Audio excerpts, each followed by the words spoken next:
And welcome to Idaho Today. I'm Melissa Paul. Season 12 of History Channel's hit survival series Alone took survivalists to one of the toughest locations yet on the earth. We're talking about the great Karu in South Africa.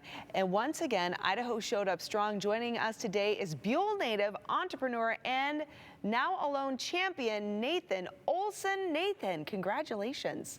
Thank you, Melissa. Yes, so super exciting. Okay, so I have to say we're very proud and honored that Idaho's Own actually showed up and did this. All right, so tell us, so because you grew up in Buell, Idaho, you had a really big family. Did this play a role in how you were able to conquer Alone? I imagine that there was a lot of wilderness preparedness that you probably learned when you were growing up. Sure, yeah, our family culture is based on wilderness survival. It was my father's career. That's what he did his entire life, is teach people how to live in the wilderness. And in a large family, you recruit your children to help out with the family business, so all of us were involved. Okay, so this is something that you're actually reared to do. Sure, yeah, a lot of practice at a young age. That's marvelous. Okay, and what was your dad's business then? So he did just outdoor survival skills courses, as well as wilderness therapy. Was involved in taking young people out into the wilderness for extended periods of time to, help reset their life. Oh my gosh, that is beautiful. That is, I want to hear more about that too later. but to the fact that you won Alone. All right, so this season though, you were actually brought to one of the hardest places on earth to survive. We're talking about South Africa's Karu region. I want to know, what was the biggest challenge for you surviving in that space? Oh, definitely getting food. Okay. Yeah. It was difficult along the way, and luckily had some success though with the catfish there. Okay, so explain this region to us for those who are not familiar with the Karu. What is it like? Is it hot? Is it dry? I know we're looking at some water here, and you said you ate catfish. So explain to us the type of setting that you were in. So very much like Southern Idaho. Oh, no kidding. If I look out the window at out of my house, it looks just like what it looked like there. Nice. So it was very much a familiar looking area. Now, of course, the plants and animals are all different. Yeah, but you were able to find some catfish though. Yes.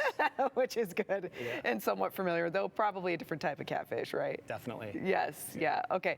And a part of Alone too, for those who may not know, you were allowed to bring a couple of items, right? So I want to know, which item did you bring that you were like, yes, I'm so grateful I have this with me? And what item were you like, nah, I could have done without that? Sure. I loved having my blanket. Slept so good. I had a really nice warm wool blanket, and in that environment, desert survival, having a blanket, that's the way I was raised. So my father, in all his courses, a wool blanket was the standard item. And getting a good night's sleep, super important out there. So I'd say that's number one for me. Yes, absolutely. Okay, and I'm so glad that you mentioned that, right?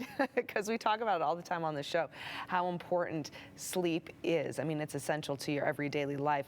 And if there's any situation, I think, that highlights how important that is, it would be Nathan's situation, living in the middle of nowhere by yourself, right? Like, you can't function if you can't think straight. That's right. And you can't think straight if you don't sleep well, right? So hence that blanket, like you said, is just so important. What was the one thing that you were like, I shouldn't have brought this?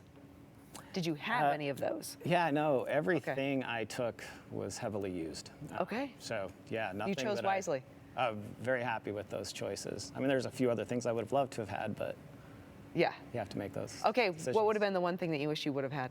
There was a time I wished I had a saw. When I was building my shelter, I was trying to cut logs to length. But, an easy workaround was I just burned the logs off. Got it. Yeah. Okay. Oh, that was smart. Yeah.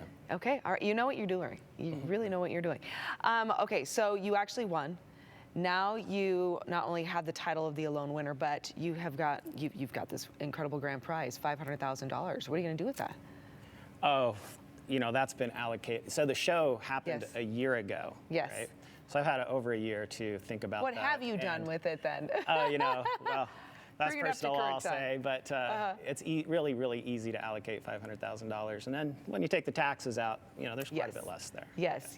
But I imagine, though, you were incredibly ecstatic, though, to get that additional funding, right? Wonderful. Yes. Yeah. You're never going to poo-poo that. No, never. No. But one thing people can never take away from you, regardless of, if you spend it or not, is your title. right? So congratulations, that's absolutely amazing. And good on your dad too for teaching your family that. You know, I'm not the first from Idaho to have that title. No, I know that. I'm the third. Yes, Yeah. you're the third, but don't minimize it. So modest. That's so super cool, though. Nathan, thank you for being here. Really appreciate you coming on in, sharing your story with us. Everyone, you can watch season 12 of Alone now on the History Channel and streaming online. Idaho Today will be right back.